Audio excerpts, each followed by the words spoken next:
Catherine Novak's death had been a cold case for more than 3 years when, out of nowhere, a witness came forward, pointing a finger at Catherine's estranged husband, Paul. So who was this mystery witness? A woman from Paul's past, his ex-girlfriend, Michelle.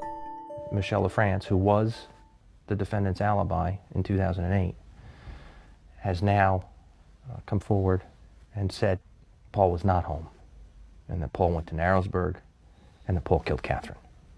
What was that phone call like? It was now time to get to work. Jim Farrell was now the district attorney. He teamed up with the former DA, Steve Lungen. Didn't it feel good that you had a break? It's a break, but again, I needed more information. Investigators sat LaFrance down to hear her story. Let's start back in the beginning. Okay. During a 6-hour interview, Michelle laid out what she claimed was the true story of how Paul killed Catherine. She said he started plotting weeks before the murder. He was researching things on the internet. He was going to chloroform her and leave her and then burn the house down around her, and she was going to die in the fire. Michelle says 1 week before the fire, she and Paul went to Catherine's house to move his things out, and Paul unlocked the basement doors. So that he can go up the next time we had the kids, which would be a week later. Okay. And that way he can sneak into the house, and she wouldn't know. According to Michelle, Paul wasn't with her on the night of the murder. That alibi was a lie. Instead, she said he was with a fellow paramedic named Scott Sherwood who drove Paul to Narrowsburg. As far as I know, Scott was left in the car, and Paul walked down to the house. Michelle said Paul told her he went inside, set off the basement smoke alarm, hid behind the stairs, and when Catherine came down to investigate, he tried to knock her out with chloroform. This was supposed to be quick and painless, and, she was supposed to be passed out before she knew what happened. But I guess he put it over her mouth, and it didn't work. She was screaming and begging for her life. Through her tears, Michelle spilled out gruesome details of what Paul said were Catherine's final words. She begged him to think of their children. And he told me that the only thing he said to her the entire time that he was fighting with her was, "I'm doing this for the kids." And he said that she had been wearing a hooded sweatshirt, and that he finally just took the sweatshirt and wrapped it around her neck and held it until she stopped breathing.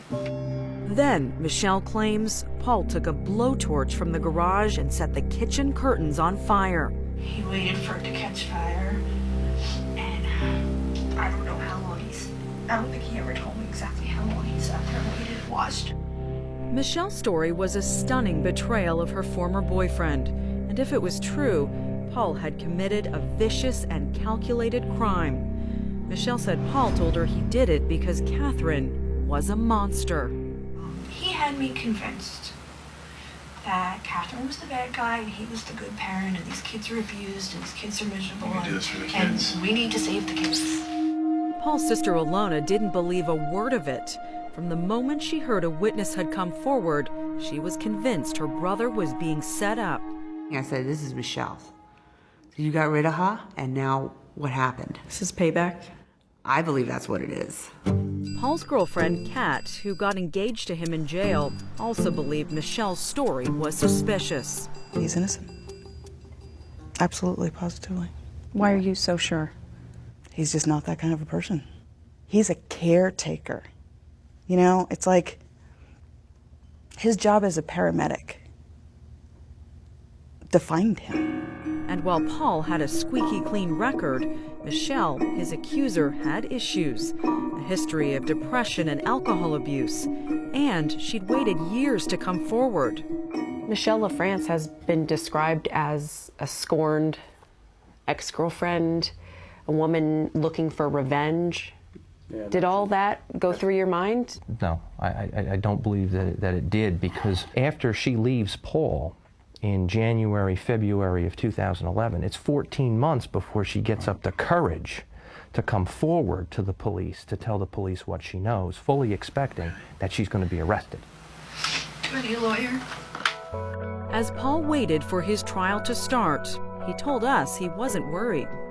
And there's really nothing that puts you at that crime. No. There's no eyewitnesses. Do you think that's going to work in your favor?